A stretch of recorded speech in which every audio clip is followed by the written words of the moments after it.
Your problem is you care way too much. So I'm gonna teach you how to be unbothered, because peace is the new pretty.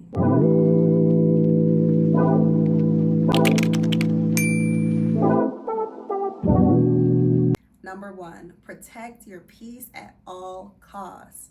And let me break that down for you, because I feel like sometimes that term can go over our heads. So what that means is set your boundaries, stand on business, stand firm on them, and do not apologize by all means.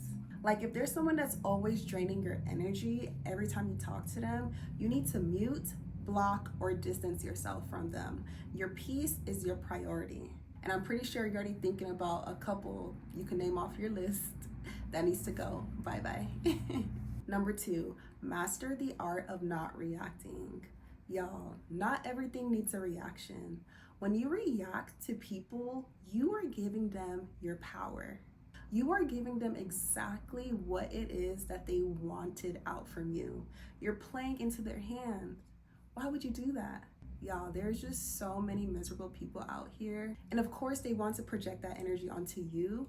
It not only makes them feel good about themselves, but it also gives them the satisfaction that they were able to get under your skin. Don't do that. So when people try to push your buttons, do not react. Pay them dust. Give them silence. Your calm is greater than any clapback in the world. And once you do that, sit there and watch. Just look at them. Yeah, they can't faze you, and keep it pushing. Number three, focus on your focus. Focus on your glow up. You need to be constantly focusing on your level up and pouring into yourself.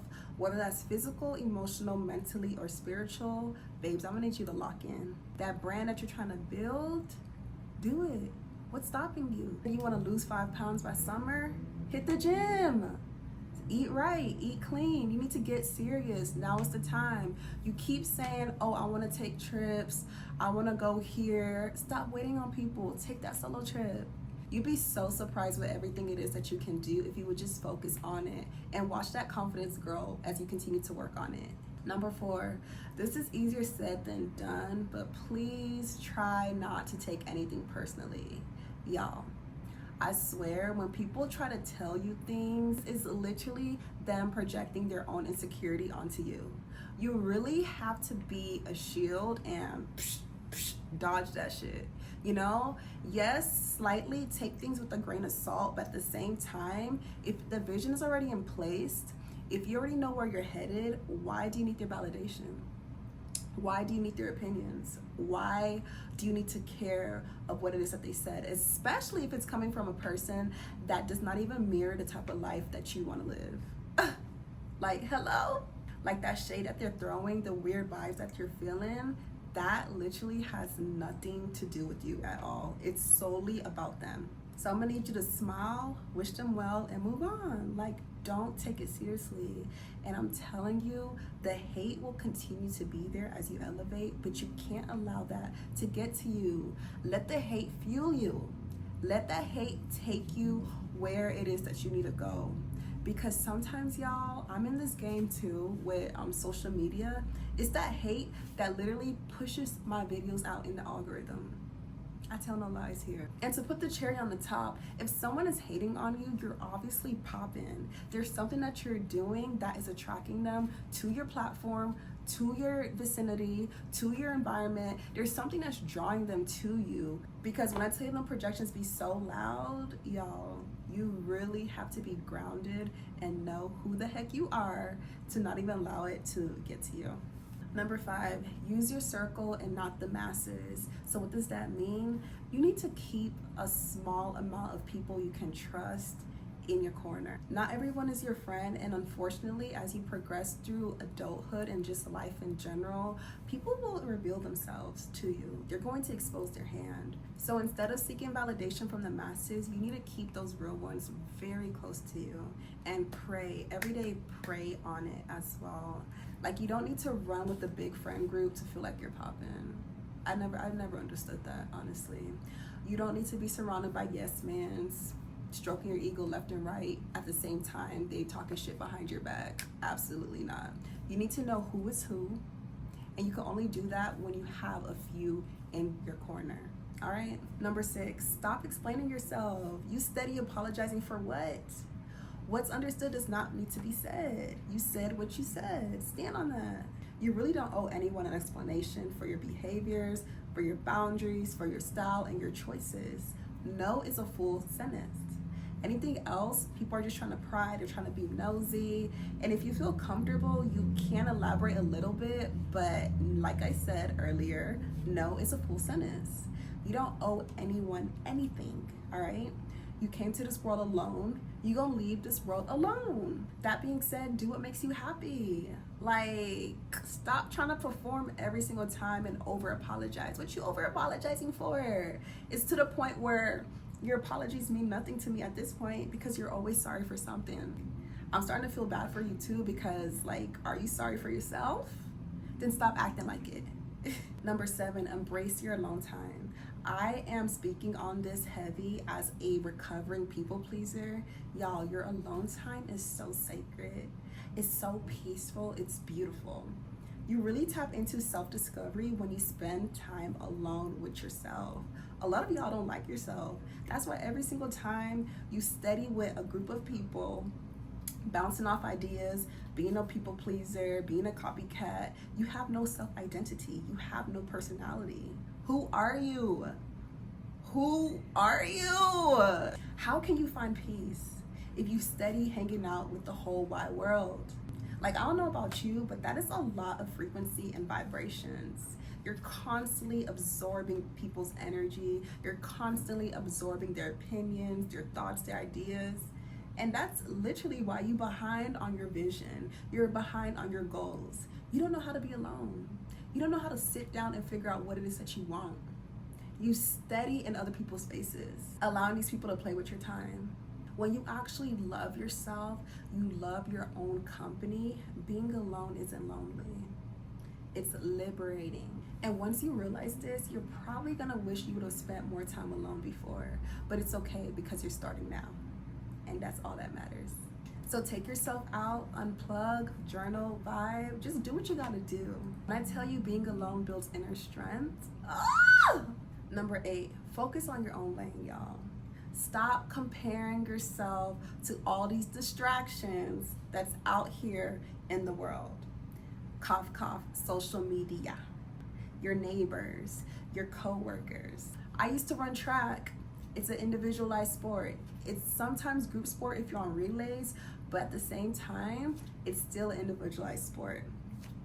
Do you see me running on other people's lane? No, I'm too focused on my own lane trying to get to the finish line. And it doesn't matter how long it takes, just know you're going to get there. Because if you truly haven't known by now, comparison is the thief of all joys, y'all. I'm gonna need you to go and play J. Cole, Love Yours. Love everything that it is that you're working on. Love your own journey.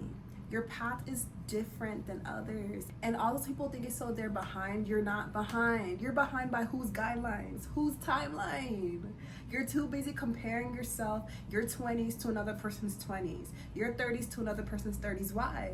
You don't know how they started. You don't know what means that they had to be where it is that they were at. Y'all, not all of us have the same starting line. Like, I need everybody to understand that. Not all of us are trust fund babies. Not all of us grew up in poverty. Not all of us had the tools, the resources to be where it is that we're at. And that's fine. As long as you're actively pursuing your own journey and focusing on that, you're going to get to your destination. The thing is, during the pursuit of your journey, you need to enjoy that. You need to stop being so caught up in trying to get there all the time that you miss out on the beauty of the journey. And I talk to too many people that have done this and they regret it. And I don't want that to be you. So stay in your own lane. Trust me, you're not missing out on anything. Creating your own story, working on your goals is nothing but fulfillment. Trust me. And at least you're actually working towards something. You're actually taking the initiative to actually improve your own life. Not many people can say that. They're too busy, like I said, comparing their own story to yours, comparing their timeline to all these strangers, and they're missing out on life. They're missing out on the beauty of crafting their own peace, their own joy. Like, it is so sad. Number 9, Detach yourself from outcomes. Stop feeling the need to control everything, especially when things are out of your control. It's just the way it is, all right?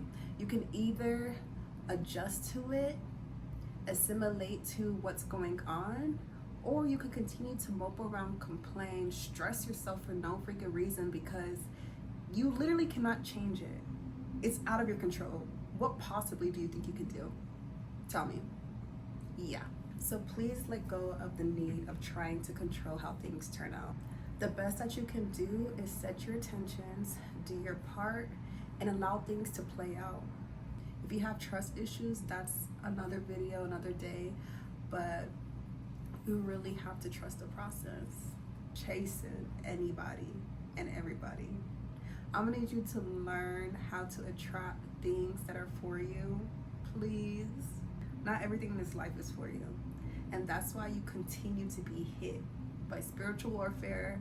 You continue to be in situations that you got nothing, no business attending to, because you out here chasing any and every opportunity that goes your way, any and every friendship, any and every little business that has nothing to do with your little ass. And I'm just here being honest. I'm sorry. Someone has got to tell you. Whether it's a friendship, love, an opportunity, whatever it is, don't be out here begging for it to come to you. Please don't be over here on your knees. Please trust me when I say this. The right things will naturally flow to you when you're authentic and aligned. All right? You don't need to be forcing anything your direction just because you think you need it. You're swiping that credit card just because you think you need to buy it, but you ain't got the money in your bank account. You're forcing the conversation just because you desperately want their attention. You desperately feel like they need to court you. You're forcing this relationship or friendship that should have been ended years ago only because you are afraid of being alone. Ciao. Some days you really just gotta let go. Let go, and you'll be surprised what comes your way naturally without you having to do too much. But to be unbothered is a choice, and whenever you're ready to make that decision in your life, oof, the peace that will be coming your way, queen. Oh, child. You would have been saying, I should have been doing this a long time ago. But anyways, y'all, please stay unbothered. And if you don't know how to, this video is here to help. But thank y'all so much for sticking around to the end of this video. Subscribe to your girl's channel if you haven't already. Like this video, share it to a friend who may be needing this desperately. And feel free to comment down below. See y'all in my next video. Bye.